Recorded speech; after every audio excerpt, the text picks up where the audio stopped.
The rain drummed against the windshield of Marcus Thompson's old Honda Civic as he pulled into the parking lot of the downtown police station. At 28 years old, Marcus had seen enough of life's unfairness to know that sometimes the system worked against people like him. But tonight was different. Tonight he carried something that could change everything. Marcus stepped out into the cold October evening, clutching a manila envelope against his chest. Inside were documents that had taken him 3 months to gather, documents that proved his younger brother Jerome was innocent of the armed robbery charges that had landed him in county jail. The evidence was solid, undeniable, and Marcus had spent his life savings hiring a private investigator to uncover the truth. The fluorescent lights of the police station buzzed overhead as Marcus approached the front desk. The officer behind the bulletproof glass looked up with barely concealed irritation. His nameplate read Officer Bradley Kowalski, and his expression suggested he'd rather be anywhere else than dealing with walk-ins on a Friday night. "What can I do for you?"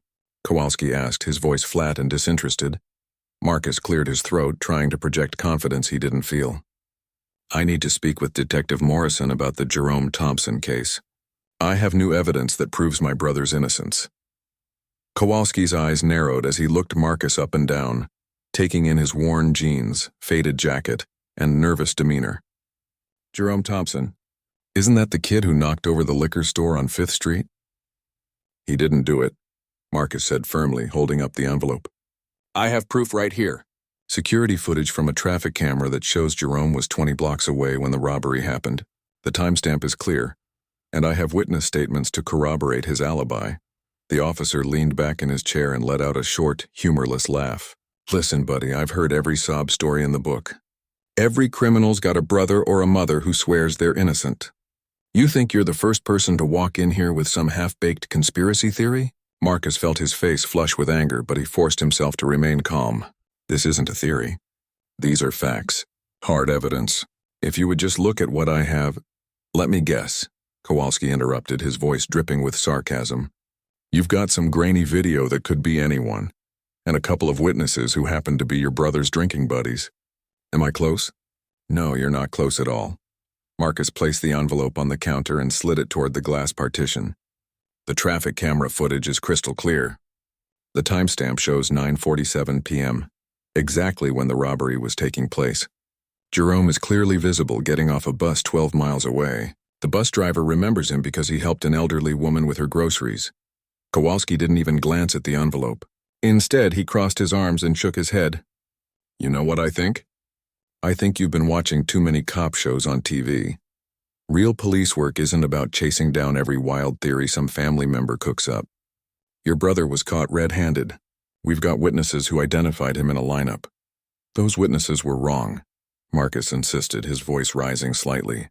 "The real perpetrator was wearing a hoodie and mask. The identification was based on height and build alone. Jerome has an alibi and I can prove it." The officer stood up, his chair scraping against the floor. At 6 feet tall with broad shoulders, Kowalski used his physical presence to intimidate. "Look, I'm going to save you some time here. Your brother confessed. He admitted to the robbery. Case closed." Marcus felt his heart sink. He only confessed because he was scared and confused. He's 19 years old and has never been in trouble before. The interrogation lasted 14 hours without a lawyer present. That confession was coerced. "It's fake," Kowalski sneered, gesturing dismissively at the envelope.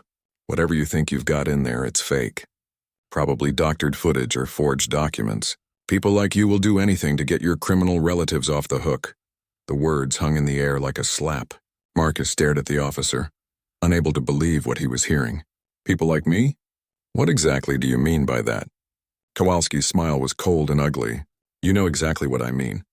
I've been doing this job for 15 years and I can spot a con from a mile away. You probably paid some computer geek to fake that footage. Maybe promised him a cut of whatever settlement money you're hoping to squeeze out of the city." Marcus gripped the edge of the counter, his knuckles turning white. "This is real evidence. My brother is sitting in jail for something he didn't do, and you won't even look at proof of his innocence because of your prejudices." "Prejudices?" Kowalski laughed again, louder this time. "I'm not prejudiced, kid. I'm experienced. I know the difference between real evidence and desperate family members trying to game the system. Your brother is guilty as sin, and no amount of fake evidence is going to change that. Other officers in the station had begun to notice the raised voices. A few glanced over with mild interest, but none seemed inclined to intervene.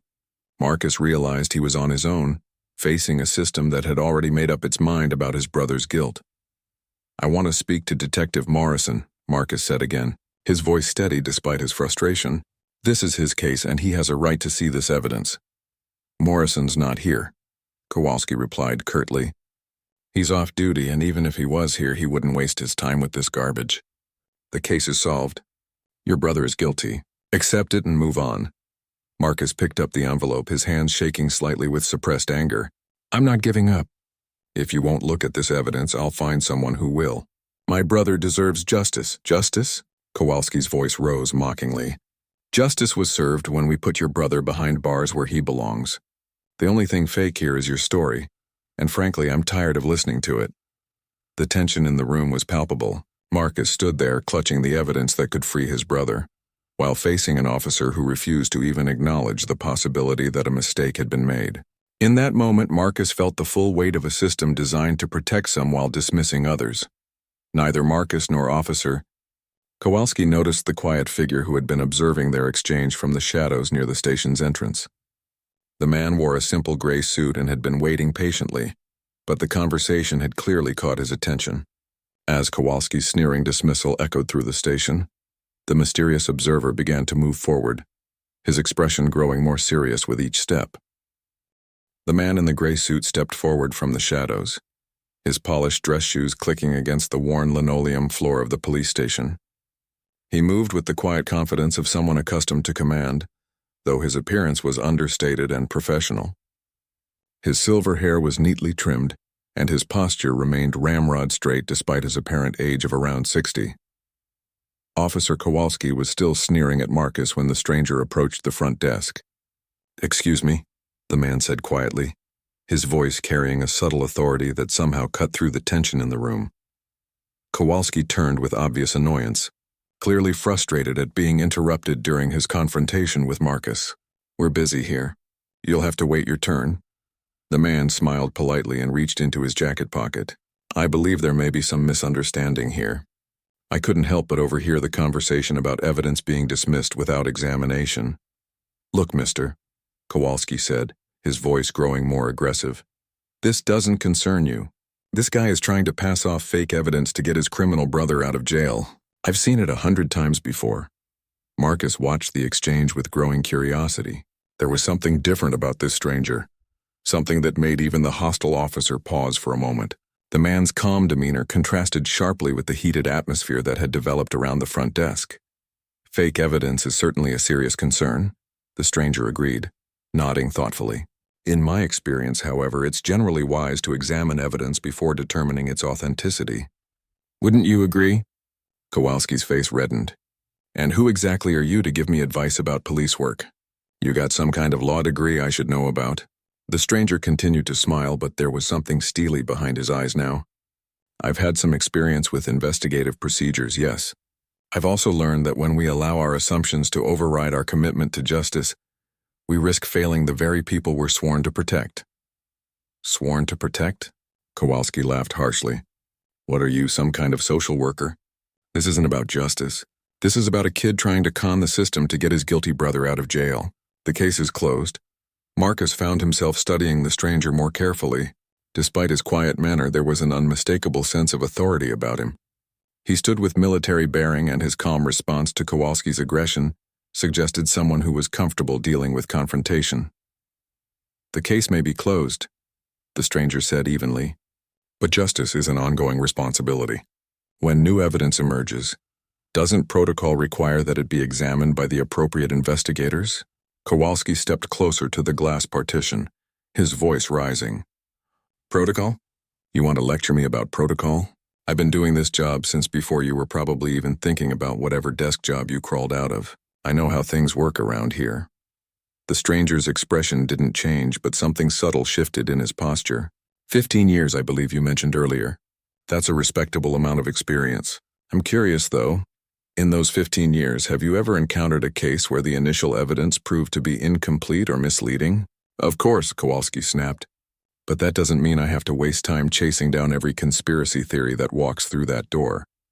This kid's evidence is fake, and I can tell just by looking at him.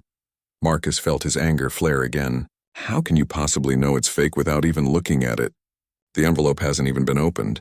Because I know your type, Kowalski shot back. Desperate family members will say anything, forge anything to get their relatives off the hook. It's always the same story. Some magical evidence that conveniently appears months after the arrest. The stranger cleared his throat softly. Officer Kowalski, isn't it? I notice from your nameplate. I'm wondering if you might be willing to humor an old man's curiosity. Could you describe what specific indicators led you to conclude that the evidence is fraudulent, without examination? Kowalski's eyes narrowed suspiciously. What's it to you? And I still don't know who you think you are to be questioning my judgment. Just someone interested in seeing that proper procedures are followed, the stranger replied. In my experience, thorough investigation often reveals truths that aren't immediately apparent. Dismissing evidence without examination seems contrary to standard investigative practice. Standard investigative practice? Kowalski's voice rose to nearly a shout. Who the hell do you think you are coming in here and telling me how to do my job? Are you some kind of lawyer? The stranger shook his head slowly. No, not a lawyer. But I have spent considerable time working with law enforcement agencies. I've seen how important it is to maintain objectivity and follow proper protocols, especially when dealing with potential evidence of innocence. Marcus watched as other officers in the station began to take notice of the escalating confrontation.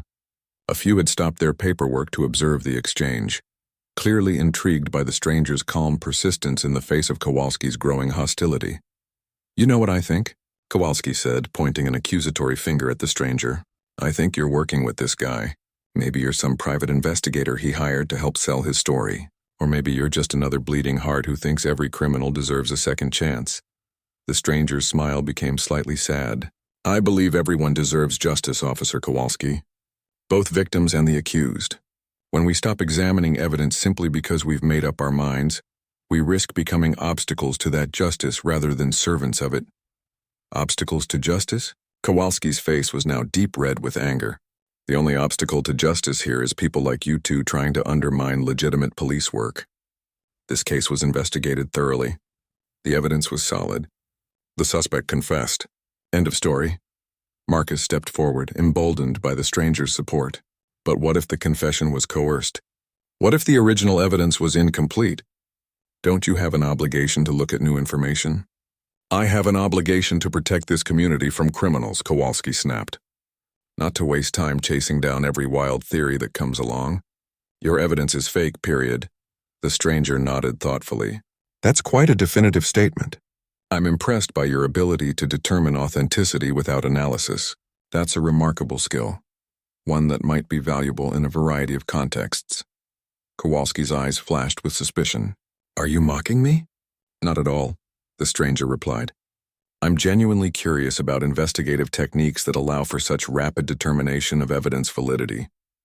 In my experience, authentication usually requires careful examination, verification of sources, and corroboration of facts. Well, your experience obviously doesn't include real police work, Kowalski retorted.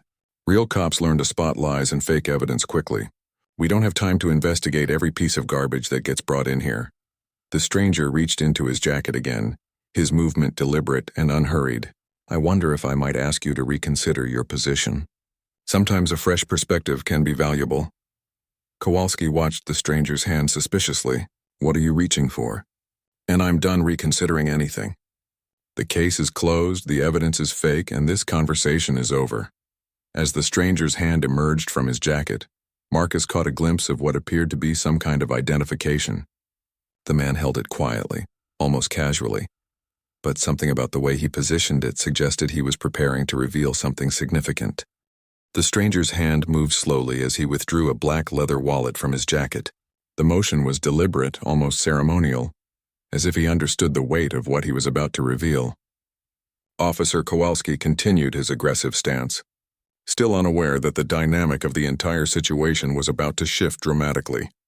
Listen, whoever you are, Kowalski said, jabbing his finger toward the stranger, I'm about 2 seconds away from calling security and having you both escorted out of here. This is a police station, not some community center where everyone gets to play detective. The stranger opened his wallet with quiet precision, revealing what appeared to be an identification card. He held it up toward the glass partition, positioning it so that the light from the fluorescent bulbs illuminated its surface clearly. At first glance, it looked like any other government ID, but as Marcus studied it more closely, he noticed something unusual about the official seal and the formatting. Kowalski glanced at the ID dismissively. Great, another federal wannabe. Let me guess, FBI, DA? Some alphabet soup agency that thinks local cops don't know how to do their jobs? Not exactly, the stranger replied quietly, his voice carrying the same calm authority as before. Though you're correct that I work with federal agencies. My name is General Robert Hayes, and I serve as the Deputy Inspector General for the Department of Defense. The words seemed to hang in the air for a moment before their meaning fully registered. Kowalski's aggressive posture faltered slightly as he processed what he had just heard. His eyes moved from the stranger's face to the ID and back again, a flicker of uncertainty crossing his features. General? Kowalski's voice had lost some of its edge, though he tried to maintain his dismissive tone. You don't look like any general I've ever seen. Where's your uniform? General Hayes smiled patiently. Generals don't always wear uniforms, Officer Kowalski. Particularly when we're conducting civilian oversight activities. The Inspector General's office investigates matters of integrity, accountability, and proper procedure across all branches of the military and related agencies. Marcus watched in fascination as the atmosphere in the station began to change. Several officers had now stopped what they were doing entirely, drawn by the mention of a 4-star general. A few were moving closer, trying to get a better view of the identification that Hayes held steady in his hand. Even if you are who you say you are, Kowalski said, though his voice now carried less conviction. This is a local police matter. Military brass doesn't have jurisdiction over municipal law enforcement. Hayes nodded thoughtfully. You're absolutely correct about jurisdiction. However, my interest here isn't official in the traditional sense. I was actually visiting the station to discuss a completely different matter with your chief when I overheard your conversation with Mr. Thompson here. Different matter? Kowalski asked, his suspicion evident. The Department of Defense has been working with local law enforcement agencies to establish better protocols for evidence handling and investigative integrity, Hayes explained. It's part of a broader initiative to strengthen the relationship between military and civilian law enforcement. Marcus found himself holding his breath as he watched the exchange. The general's presence had clearly shifted the balance of power in the room, even though Kowalski was still trying to maintain his aggressive stance. Other officers were now openly staring, and Marcus could see recognition dawning on several faces. Look, Kowalski said, his voice becoming more defensive. I don't care if you're a general or the president himself. The Thompson case is solid. The kid confessed, we have witnesses, and the evidence is clear-cut. This guy showing up with some fake documents doesn't change anything. Hayes studied the officer carefully. I notice you keep referring to the evidence as fake without having examined it. In military investigations, we've found that such predetermined conclusions often lead to significant errors. Might I ask what specific training you've received in document authentication? Training? Kowalski's face was beginning to redden again. I've got 15 years of experience. I can spot a fake when I see one. 15 years is certainly valuable experience, Hayes agreed. However, document authentication has become increasingly sophisticated. Modern forensic techniques can detect alterations that weren't detectable even 5 years ago. Without proper analysis, even experienced investigators can be fooled by either authentic documents or very sophisticated forgeries. Marcus seized the opportunity. General Hayes, the evidence I have includes traffic camera footage with embedded metadata, bus company records with driver statements, and cell phone GPS data that tracks my brother's location throughout the evening. The private investigator I hired has 20 years of experience with law enforcement. Hayes turned his attention to Marcus, his expression serious and professional. Mr. Thompson, those sound like substantial pieces of evidence. In military investigations, we would consider each of those elements to be potentially significant, particularly when they corroborate each other. It doesn't matter what they sound like, Kowalski interjected, though his voice now carried a note of desperation. The case is closed. We have a confession. Confessions can be problematic, Hayes observed quietly. The military has extensive experience with interrogation techniques, and the reliability of statements obtained under duress. A confession obtained after 14 hours of questioning, particularly from a young person without legal representation, would raise serious red flags in any military court. A hush had fallen over the station. Marcus counted at least 8 officers who were now openly watching the confrontation, and he could see several of them exchanging meaningful glances. The general's credentials and calm authority were clearly having an impact that went far beyond just Kowalski. "This is ridiculous," Kowalski said, his voice rising again. "You can't just walk in here and start second-guessing our investigative work. We follow proper procedures. We do our jobs." Hayes nodded slowly. "I'm sure you do your best to follow procedures, Officer Kowalski. However, what I've observed here suggests that proper procedure would include examining new evidence rather than dismissing it based on assumptions about its authenticity." "Assumptions?" Kowalski was becoming increasingly agitated. "I don't make assumptions. I make informed judgments based on experience. The distinction between assumptions and informed judgments can sometimes be subtle," Hayes replied. "In the military, we've learned that even the most experienced personnel can benefit from second opinions and fresh perspectives. Pride in our experience should never prevent us from remaining open to new information." Marcus could see that Kowalski was struggling to maintain his position in the face of the general's quiet but persistent challenges. The officer's earlier confidence had given way to defensive hostility, and it was becoming increasingly clear that his refusal to examine the evidence was based more on stubbornness than on professional judgment. "I want to speak with your supervisor," Kowalski said suddenly, apparently deciding that escalation was his best option. "I'm not going to stand here and be lectured by some military officer who doesn't understand how civilian law enforcement works." Hayes smiled slightly. "That's an excellent idea, Officer Kowalski. I believe proper supervision and oversight are essential to maintaining professional standards. Perhaps your supervisor would be interested in reviewing both the evidence Mr. Thompson has brought and the procedures that led to its dismissal." The general's willingness to involve higher authority seemed to surprise Kowalski, who had apparently expected his threat to end the confrontation. Instead, Hayes appeared entirely comfortable with the prospect of additional scrutiny, suggesting a level of confidence that made Kowalski's position seem increasingly untenable. The sound of heavy footsteps echoed through the station as Sergeant Maria Vasquez approached the front desk.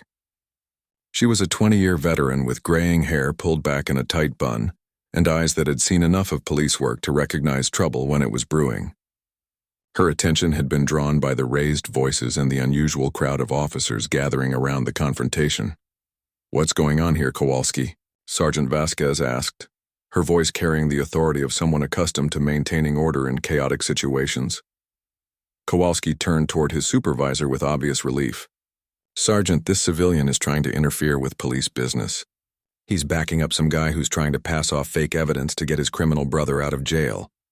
Vasquez looked from Kowalski to Marcus to General Hayes, taking in the tension that filled the air around the front desk.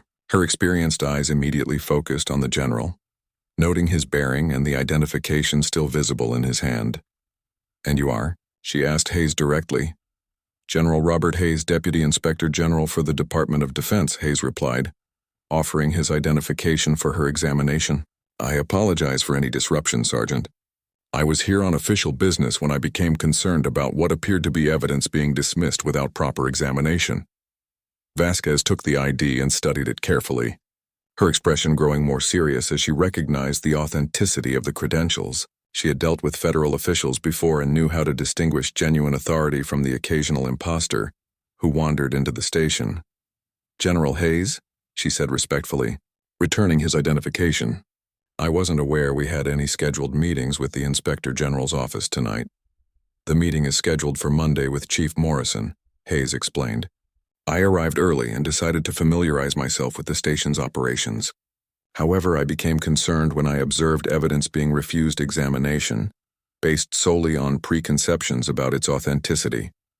Kowalski stepped forward aggressively. "Sergeant, this guy has been questioning my judgment and interfering with my handling of this situation. I told him the evidence is fake and he won't accept that." Vasquez held up a hand to silence Kowalski, then turned to Marcus. "Mr. Thompson," Marcus replied. "Marcus Thompson. I'm here about my brother Jerome's case. I have new evidence that proves he's innocent of the robbery charges, but Officer Kowalski won't even look at it. What kind of evidence? Vasquez asked, her tone professional but interested. Marcus held up the manila envelope. Traffic camera footage showing Jerome 20 blocks away during the robbery. Bus company records confirming his location. Witness statements from the bus driver and passengers, and cell phone GPS data, tracking his movements throughout the evening. Everything has timestamps and can be independently verified. Vasquez glanced at the envelope, then back at Kowalski. Why wasn't this evidence examined? Because it's obviously fake, Kowalski said quickly. The case is closed. The kid confessed. We don't need to waste time chasing down every conspiracy theory that walks through the door. General Hayes spoke quietly. Sergeant Vasquez, in my experience investigating military personnel, predetermined conclusions about evidence often lead to significant oversight failures. The evidence Mr. Thompson describes includes multiple independent sources that would be extremely difficult to falsify convincingly. Vasquez studied the general carefully. She had heard about the military's investigation protocols and knew that the Inspector General's office had a reputation for thoroughness and integrity. The presence of a four-star general lending credibility to a civilian's claims was not something she could easily dismiss. Kowalski, she said, turning back to the officer, did you actually examine any of this evidence? I didn't need to examine it, Kowalski replied defensively. I could tell just by looking at this guy that he was trying to run a con. 15 years of experience teaches you how to spot these things. 15 years of experience should also teach you proper evidence handling procedures, Vasquez said, her voice taking on a sharper edge. Protocol requires that all potential evidence be logged and examined, regardless of personal opinions about its likely authenticity. Marcus felt a surge of hope as he watched the sergeant's professional demeanor override whatever loyalty she might have felt toward her subordinate. The presence of General Hayes was clearly having an impact, lending weight to concerns that might otherwise have been dismissed. Sergeant, Hayes said diplomatically, I don't wish to interfere with your department's operations. However, the Inspector General's office has been working with civilian law enforcement to identify best practices for evidence handling and investigative integrity. What I've observed here tonight raises some concerns about adherence to those best practices. Kowalski's face was now bright red with anger and embarrassment. This is unbelievable. I'm being second-guessed by some military bureaucrat who doesn't know the first thing about street-level police work. That's enough, Kowalski, Vasquez said sharply. General Hayes is a respected federal official, and you will address him with appropriate courtesy. Furthermore, your handling of this situation appears to have deviated from standard protocol. The sergeant turned to Marcus. Mr. Thompson, I'm going to need you to provide a detailed statement about this evidence and how it was obtained. Officer Martinez will take your statement and ensure that all materials are properly logged and secured for examination. A young officer stepped forward, from the group that had been watching the confrontation. Yes, ma'am. I'll get the paperwork started immediately. Kowalski looked stunned. Sergeant, you can't be serious. This is exactly what they want, to waste our time and resources chasing down fake evidence. What I'm serious about, Vasquez replied coldly, is maintaining the integrity of this department's investigative procedures. If the evidence is authentic, we need to know. If it's fraudulent, we need to document that fact properly. Either way, dismissing it without examination is not acceptable. General Hayes nodded approvingly. That's exactly the kind of professional approach that builds public confidence in law enforcement. Thorough examination protects both the integrity of the investigation and the reputation of the department. Marcus could hardly believe what was happening. After months of frustration and dead ends, he was finally seeing his evidence taken seriously. The general's intervention had transformed what seemed like an impossible situation into a genuine opportunity for justice. This is going to be a waste of time, Kowalski muttered, but his voice had lost its earlier aggression. The presence of his supervisor and the general had clearly deflated his confidence. Time spent ensuring justice is never wasted, Hayes observed. In the military, we've learned that shortcuts in investigative procedures often create larger problems down the road. Thorough examination of evidence, even when we're confident in our initial conclusions, strengthens the entire process. Vasquez began organizing the evidence review process, calling for additional officers to assist with documentation and analysis. The atmosphere in the station had completely transformed from the hostile confrontation that had begun the evening to a professional investigation focused on uncovering the truth. As Marcus prepared to provide his detailed statement, he caught General Hayes's eye and mouthed a silent "thank you." The general nodded slightly, a small smile playing at the corners of his mouth as he watched justice finally begin to take its proper course. 3 hours later, the police station hummed with focused activity as multiple officers worked to analyze the evidence Marcus had provided. Detective Lisa Chen, a specialist in digital forensics, had been called in to examine the traffic camera footage and cell phone GPS data. Officer Martinez was coordinating with the bus company to verify driver records and passenger statements. Even Chief Morrison had been contacted at home and was driving in to oversee the investigation personally. General Hayes remained at the station, having called his own office to extend his stay. He observed the investigation process with professional interest, occasionally offering insights about evidence authentication techniques used in military investigations. His presence continued to lend gravity to the situation, ensuring that every piece of evidence received thorough analysis. Marcus sat in an interview room, having completed his detailed statement about how each piece of evidence had been obtained. The private investigator he had hired, a former police detective named Sarah Chen, Detective Chen's older sister, had provided comprehensive documentation of her investigation methods and findings. "The traffic camera footage is authentic," Detective Chen announced as she emerged from the digital forensics lab. "The metadata is intact and consistent with the camera's recording system. The timestamp shows 9:47 p.m., exactly when the liquor store robbery was taking place 12 miles away."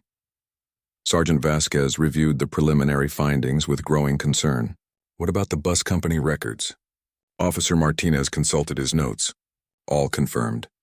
Jerome Thompson paid his fare with a transit card at 9:23 p.m., 24 minutes before the robbery. The bus driver Carlos Mendoza remembers him clearly because Jerome helped an elderly passenger named Mrs. Chen carry her groceries off the bus at 9:52 p.m. "Mrs. Chen is my grandmother," Detective Chen added with a slight smile. "She confirmed the story when we contacted her.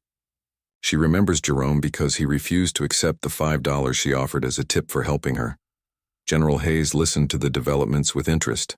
In military investigations, this level of corroborating evidence from multiple independent sources would be considered highly credible. The timeline alone creates significant reasonable doubt about the original case. Chief Morrison arrived at 11:30 p.m., a tall man in his 50s with silver hair and a no-nonsense demeanor. He had driven straight from his daughter's high school graduation party, still wearing his dress shirt and tie. After being briefed on the situation by Sergeant Vasquez, he requested a private meeting with General Hayes. "General, I understand you've been observing our evidence review process," Chief Morrison said as they stepped into his office. "I appreciate your patience while we sort this out." Hayes nodded respectfully. "Chief Morrison, I want to emphasize that my presence here tonight was coincidental. However, I felt obligated to ensure that proper investigative procedures were followed." "I'm grateful for your intervention," Morrison replied honestly. "From what I'm seeing in these preliminary reports, we may have had an innocent man in custody for 3 months. That's completely unacceptable." The chief reviewed the evidence summary that Detective Chen had prepared. Traffic camera footage clearly showing Jerome Thompson 20 blocks away during the robbery. Bus company records confirming his location and timeline. Multiple witness statements corroborating his alibi. Cell phone GPS data tracking his movements throughout the evening. Each piece of evidence independently verified and authenticated. "How did we miss this during the original investigation?" Morrison asked, though his tone suggested he already suspected the answer. "The original investigation focused on the confession and witness identification," Vasquez explained. "When Jerome confessed after 14 hours of interrogation, the investigating team apparently felt that additional alibi verification was unnecessary." Morrison's expression darkened. 14 hours? Who authorized an interrogation of that length without legal representation? Detective Bradley Kowalski's father, Frank Kowalski, Vasquez replied uncomfortably. "He was the lead investigator before his retirement 6 months ago." Officer Kowalski was involved in the case as his partner. The pieces of the puzzle began falling into place. General Hayes had been quietly listening, but now he spoke up. Chief Morrison, the family connection between the officers might explain some of the resistance to examining new evidence. Personal investment in maintaining the original conclusion could have clouded professional judgment. Morrison nodded grimly. It appears we have multiple serious problems here.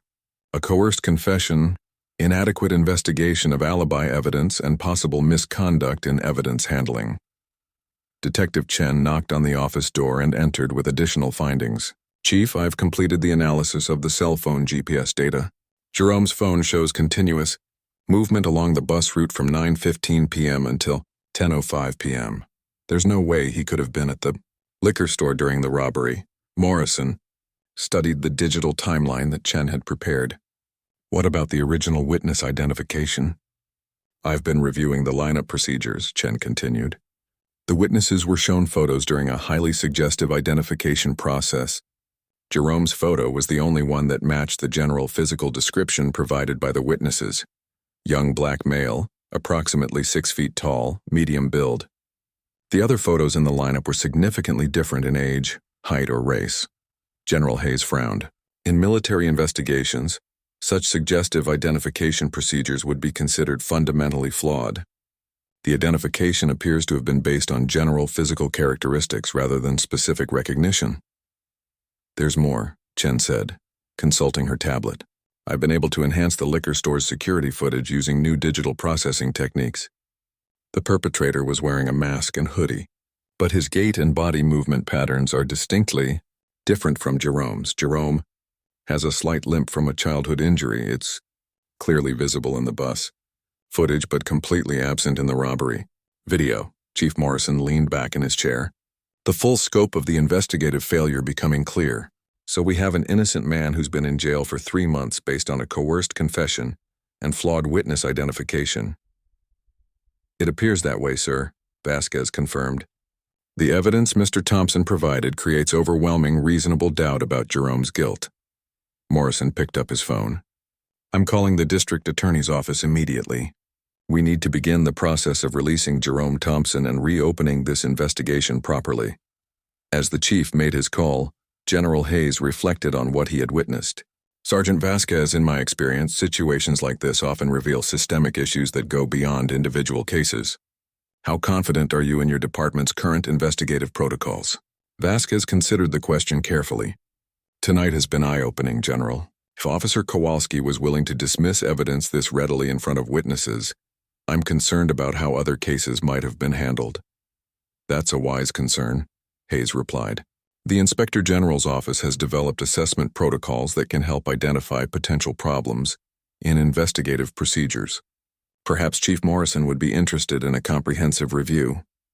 Detective Chen was reviewing additional files on her computer. Chief, I've been looking at other cases handled by Detective Frank Kowalski and his son over the past 2 years. There are at least 6 cases where confessions were obtained after extended interrogations, and in several of them, potential alibi evidence was either not pursued or dismissed without proper investigation. Morrison finished his call with the district attorney and turned his attention back to the group. D.A. Williams is opening an immediate review of the Jerome Thompson case. She's also authorizing a broader investigation into the Kowalski cases. Chief, General Hayes said diplomatically, the Department of Defense would be willing to provide technical assistance and training resources for improving investigative protocols.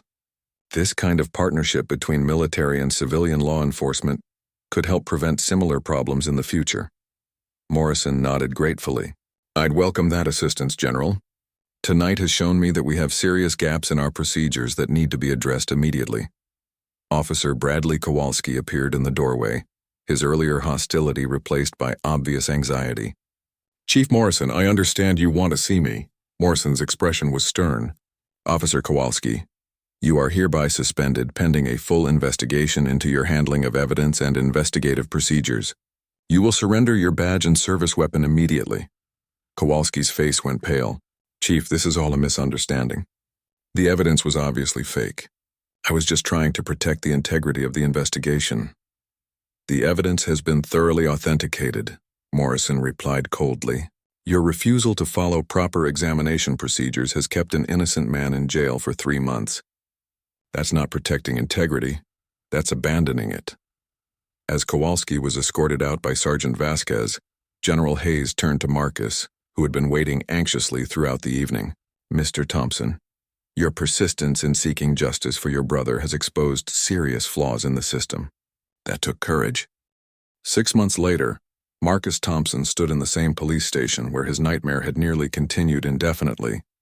This time, however, he was there for a very different reason. The station had been transformed both physically and procedurally as part of the comprehensive reforms that had followed the Jerome Thompson case. Investigation Chief Morrison had implemented new protocols requiring all evidence to be logged and examined within 72 hours of submission, regardless of the investigating officer's initial assessment. Digital forensics capabilities had been expanded, and the department had partnered with the Department of Defense to establish training programs in evidence authentication and investigative integrity. Jerome Thompson, now 20 years old, had not only been exonerated, but had also received a formal apology from the city and a settlement that would help him rebuild his life. He had enrolled in community college and was studying criminal justice, inspired by his experience to help prevent similar injustices from happening to others. "Mr. Thompson," Sergeant Vasquez called out as Marcus approached the front desk. She had been promoted to lieutenant following her professional handling of the evidence review process. "General Hayes is waiting for you in conference room B." Marcus made his way through the station, noting the new evidence processing center that had been installed as part of the reforms. Digital forensics equipment, secure storage facilities, and clear protocols for evidence handling were now standard features of the department's operations. General Hayes stood as Marcus entered the conference room. The general had returned several times over the past 6 months to help implement the new training programs and oversight procedures. His initial chance encounter had evolved into a formal partnership between the Department of Defense and local law enforcement agencies across the region. "Marcus," Hayes said warmly, extending his hand. "Thank you for coming. I wanted to update you on the broader impact of what happened that night." Marcus shook the general's hand gratefully. "General Hayes, I can never thank you enough for what you did for Jerome and for our family." "What happened was a team effort," Hayes replied modestly. "Your courage in pursuing the truth, Lieutenant Vasquez's professionalism, Chief Morrison's commitment to reform, and Detective Chen's technical expertise all played crucial roles." The general gestured toward a folder on the conference table. "I wanted to share some information about the investigation's broader consequences."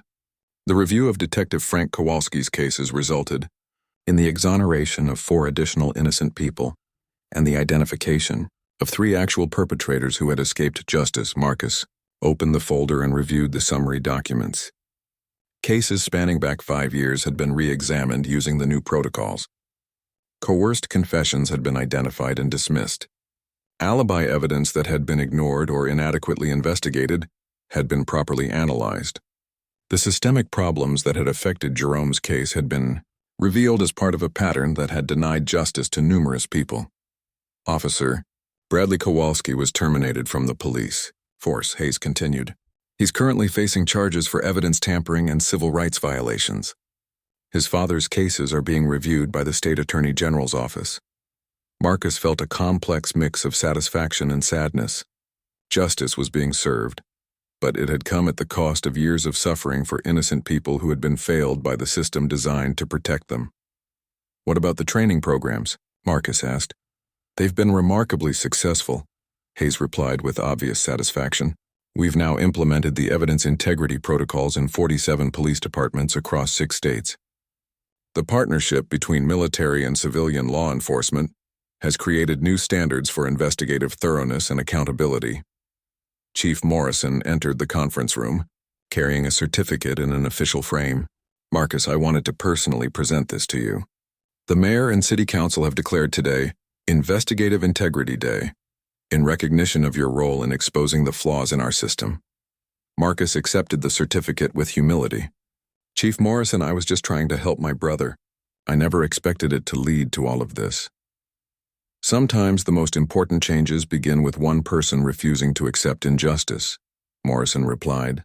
Your persistence not only freed Jerome but also helped us identify and correct serious problems that were affecting many others.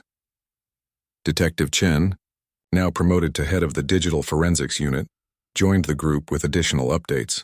Marcus, I wanted you to know that the enhanced evidence analysis techniques we developed for Jerome's case have been used to solve 12 cold cases in the past 6 months. Your brother's situation led to justice for families who had been waiting years for answers. General Hayes reviewed a status report that Chen had prepared. The Department of Defense is using this partnership as a model for similar programs nationwide. The investigative integrity protocols are being adapted for use in military police units, federal law enforcement agencies, and civilian departments across the country. Marcus thought about the long journey from that frustrating night 6 months ago to this moment of recognition and reform. The system that had initially dismissed him and his evidence had been fundamentally changed, creating protections for future defendants and accountability for investigating officers. General Hayes, Marcus said thoughtfully, when you intervened that night, did you know it would lead to all of this? Hayes smiled. I knew that proper procedures needed to be followed, and that your evidence deserved examination. But the broader impact has exceeded even my most optimistic expectations. Sometimes standing up for the right thing in one situation creates ripple effects that benefit many others. Jerome Thompson entered the conference room, wearing a dress shirt and tie for his internship at the district attorney's office. He had been working with the DA's office to help identify other cases where investigative misconduct might have occurred. Brother, Jerome said, embracing Marcus warmly, they told me you were here for the presentation. How's the internship going? Marcus asked. It's incredible, Jerome replied enthusiastically. I'm working with a team that reviews questionable convictions. Last week we identified evidence that could exonerate a man who's been in prison for 8 years. The new protocols that came out of my case are helping other people get justice, Chief Morrison presented. Marcus with an additional recognition, an appointment to the newly created Civilian Oversight Board that would monitor the department's adherence to the new investigative protocols. Marcus, we want to ensure that the community has a voice in maintaining these standards. Your perspective would be invaluable. As the ceremony concluded, General Hayes reflected on the transformation he had witnessed. 6 months ago, evidence was being dismissed based on prejudice and assumptions. Today, this department has become a model for investigative integrity and accountability. That's the power of refusing to accept injustice. Marcus looked around the room at the people who had helped transform a system that had failed his family. Lieutenant Vasquez, who had chosen professional standards over loyalty to a subordinate. Chief Morrison, who had embraced reform despite the difficulty and expense. Detective Chen, who had applied technical expertise to uncover the truth. General Hayes, who had used his authority to ensure that justice prevailed. The night that had begun with a sneering dismissal of evidence had evolved into a comprehensive transformation of investigative practices. Jerome Thompson's freedom had been just the beginning. The real victory was the creation of a system that would protect other innocent people from experiencing similar injustice. Thank you all, Marcus said simply. My brother is free. Other innocent people have been exonerated, and the system is better than it was. That's more than I ever dared to hope for when I walked through those doors 6 months ago. As the group prepared to leave, General Hayes placed a hand on Marcus's shoulder. Remember, lasting change requires ongoing vigilance. The protocols and training programs are important, but they're only as effective as the people committed to upholding them. Your continued involvement in the oversight process will help ensure that tonight's reforms remain tomorrow's realities. Marcus nodded, understanding that his role in this story was far from over. The fight for justice was not a single battle, but an ongoing commitment to ensuring that the system worked fairly for everyone, regardless of their background or circumstances. The transformation that had begun with one man's refusal to accept his brother's unjust imprisonment had become a lasting legacy of investigative integrity and accountability.